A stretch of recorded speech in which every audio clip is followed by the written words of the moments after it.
Bonjour tout le monde. Hello everybody. Welcome to my channel, The Stephanie Show. Si c'est votre première fois, je vous demande s'il vous plaît de vous abonner avec la cloche de notification. Mais avant de commencer, s'il vous plaît, pardon, regardez ma perruque. C'est la première fois que je confectionne une perruque sans frontal lace. Ok? En plus, c'est une seule boule. Donc, donnez-moi mes likes. Donnez-moi mes commentaires parce que je trouve que pour une première fois, ce n'est pas mal. So, back to business. Next, c'est ma chanson du moment concernant l'artiste que je veux vous parler. I will love you to the end. My city by all you understand. I will love you to the end. Ah mon bébé, Samaya, Samaya, Samaya, Samaya, Je ne suis même pas sûre si j'ai bien prononcé les mots. Alors, nous allons parler de Dennis Nana Kwamena, si j'ai bien prononcé, c'est un gagnant, il a 28 ans, il est chanteur, auteur, compositeur et oui, il est très talentueux. Il a 2 frères et il est de parents Gerard Thompson, paix à son âme, et Beatrice Thompson. Il fait de l'afropop, afrobeat et high life. Ok? I will love you to the end. Ah mon bébé, mon bébé. Désolée, c'est tellement dans ma tête. J'en peux plus, je sors plus la chanson dans ma tête, mais j'ai kiffe. Bref, Dennis Nana, a.k.a. Kiddy, est quelqu'un qui a tellement souffert dans sa vie, comme la plupart des artistes d'ailleurs. Ils ont eu difficilement de quoi manger en tant qu'une famille. C'est-à-dire que quand ils avaient un truc à manger, ils ne mangeaient pas... ils n'étaient pas rassasiés parce qu'il fallait qu'ils gardent un peu pour les jours à venir, car ils ne savaient pas si des jours à venir, ils auront de quoi manger. Ok? Donc, la famille ne mangeait pas à sa faim. Non seulement ils avaient un problème pour manger, ils avaient aussi un problème de toit, c'est-à-dire qu'ils n'avaient pas un domicile fixe. Ils étaient tout le temps en déplacement pour chercher un endroit où ils vont dormir. Et l'endroit où ils trouvaient, enfin quand je dis ils, je veux dire sa famille, l'endroit où eux ils pouvaient trouver pour dormir, ils dormaient là-bas. Comment a-t-il commencé sa passion pour la musique, sa carrière, etc. Dennis a toujours été passionné par la musique, il a toujours aimé la musique, mais je pense que quand il était jeune, il ne se rendait pas compte parce qu'il le faisait pour le fun. Donc, il a commencé à fréquenter l'église, à chanter dans la chorale, mais sa maman ne fréquentait pas l'église, mais elle savait très bien que son fils fréquentait une église, elle savait c'était où. Donc, je pense qu'à force de chanter dans la chorale, et quand on est doué, hein. Donc, les gens, ils ont commencé à remarquer que voilà, il est talentueux. Donc, il y a des rumeurs qui courent dans le quartier. On dit à sa maman que ton fils, il est talentueux, hein, il sait chanter, il est ceci, il est cela, etc. Donc, un jour, il devait faire un concert, il devait chanter à l'église. Et sa maman s'est dit, tiens, puisque c'est une journée, c'est un dimanche spécial, il y a un concert à l'église, etc. Bon, je vais aller le voir jouer puisque j'ai tellement entendu parler de lui, donc je ne suis pas sûre. Enfin, en fait, elle ne savait même pas qu'il chantait, elle ne savait même pas qu'elle était aussi douée. Donc, elle est partie comme ça juste pour le soutenir, en fait. Donc, quand elle est arrivée, elle était tellement impressionnée, elle était tellement fière de son fils. Et je pense qu'à l'époque, il avait 11 ans, 12 ans, 11 ans ou 12 ans, en tout cas entre deux. Donc, à partir de là, elle s'est rendue compte en fait que c'est un enfant qui est très talentueux. Kiddy commence à s'intéresser de plus en plus à la musique quand il devient lycéen.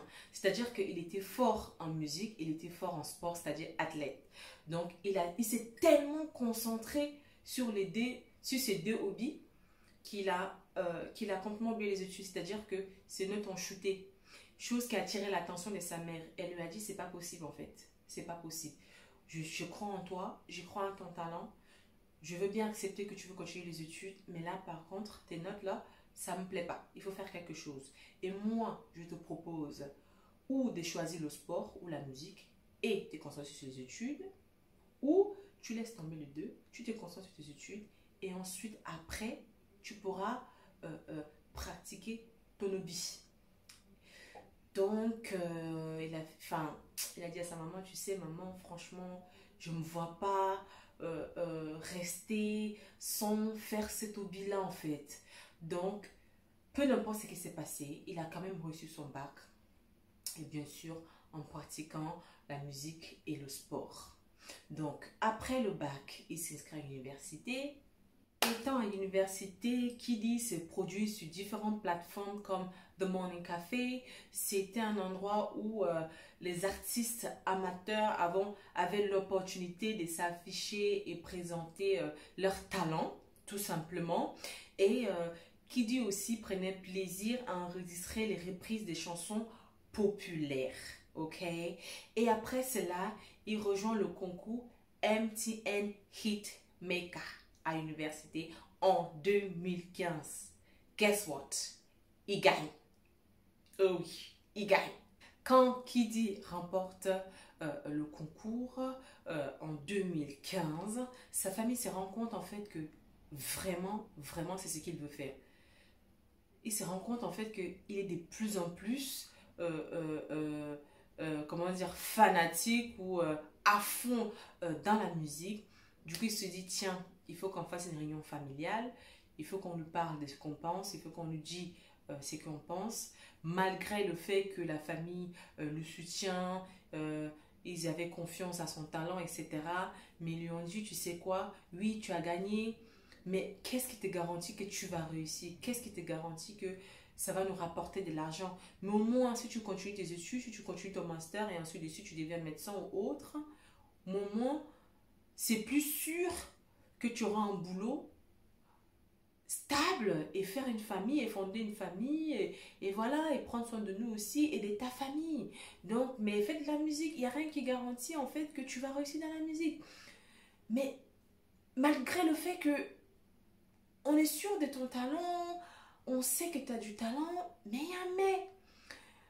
Mais il arrive à convaincre sa famille, il lui dit que vous savez quoi, franchement, si j'arrête la musique, je vais être malheureux toute ma vie. C'est-à-dire que je fais ce que vous voulez que je fasse, juste pour vous faire plaire, en fait, pour vous faire plaisir, mais je serai malheureux toute ma vie.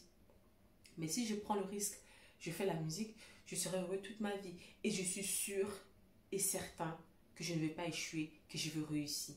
C'est ça qu'il a dit à sa famille. Donc sa famille a dit, ok, on va te donner 1 an. S'il y a 1 an, puisque tu as remporté le concours, s'il y a 1 an, il n'y a rien, bah tu abandonnes tout. Quand je dis tout, tout. Et tu continues tes masters, tu continues tes études pour faire un métier digne de son nom. Il a dit ok. Donc, quand il a signé avec Lynx Entertainment, après son concours, etc., il a écrit 5 ou 6 chansons, je crois. Oui, 6. Non, il a écrit 5. Et les 5 ont été rejetés par Lynx Entertainment. Ils ont dit, là, c'est zéro. On a besoin d'un truc... on a besoin de peps, on a besoin d'un truc qui va réveiller les gens, on a besoin d'un truc que les gens vont kiffer, on a besoin d'un truc qui peut cartonner, qui va cartonner. Et ce que tu nous donnes là, franchement, c'est zéro.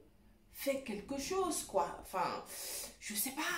Donc, il avait la pression avec son label, Lynx Entertainment, et aussi la pression du fait qu'il avait qu'une année pour prouver à sa famille qu'il va et qu'il peut réussir dans la musique. Donc, qu'est-ce qu'il fait? Il commence à prier, il commence à travailler de plus en plus. Il passait quasiment tout, enfin pas quasiment, il passait tout son temps au studio pour trouver quelque chose, un son, un beat qui va faire quelque chose, qui va sortir, qui va cartonner. Et c'est ce qu'il a fait. Il a trouvé le son. Même lui ne savait pas que ça allait cartonner. Mais Lynx Entertainment ne savait non plus que ça allait cartonner. Mais Lynx savait que c'était bon. Mais il ne pensait pas que ça allait cartonner au Ghana. Donc, il a sorti Say You Love Me. Say You Love Me a cartonné au Ghana. C'était un carton, mais incroyable. Ça lui a propulsé dans la Starmania. Et oui. Donc, c'est à partir de là, Kiddy here, Kiddy there, Kiddy everywhere, Kiddy ceci, Kiddy cela, etc., etc.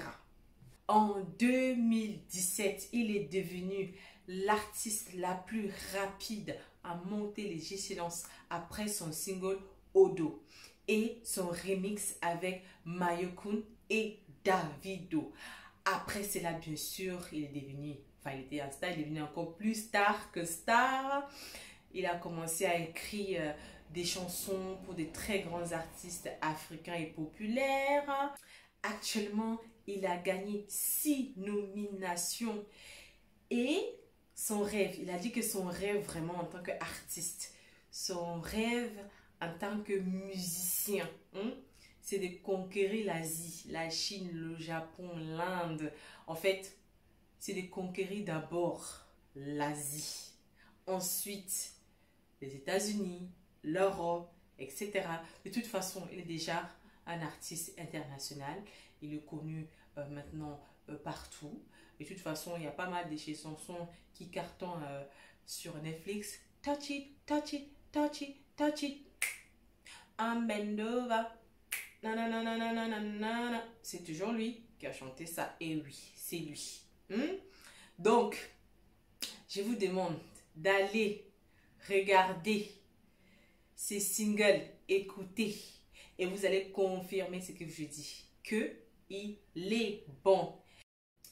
Avant de terminer ma vidéo, ok, qui dit il n'est pas marié, il est célibataire, il a un enfant et sa mère, c'est tout pour lui. Et il a dit pour lui, sa mère est, je sais pas, sa mère est waouh, sa mère, en tout cas, il aime sa maman et il dit que il n'y a aucune femme, enfin pas aucune femme, mais aucune mère pour lui au monde qui cuisine d'une tabac, c'est-à-dire la viande de chèvre, le bouillon de chèvre ou le bouillon de tabac, plus que sa maman. C'est ça qu'il a dit, il parle pour lui, que sa maman est la meilleure dans ce domaine-là. Il a confirmé fièrement cela, ok? Bref, si la vidéo vous a plu, je vous demande s'il vous plaît de vous abonner, liker, partager, commenter. Si vous avez appris quelque chose sur Kiddy, super génial. Welcome again to the Stephanie Show. Welcome to my channel. I hope you enjoy everything on my channel. Okay? And Merry Xmas. Okay? Not in advance, but in late. And Happy New Year in advance. Comprenez, oh, si vous ne comprenez pas, tapez sur vos dictionnaires. Parce que je pense que Merry Christmas, vous savez déjà. Happy New Year, vous connaissez. On n'a pas besoin de parler anglais pour comprendre ce que je viens de dire. Anyway, abonnez-vous, likez, partagez. Love you all and see you all on my next video. Ha ha ha.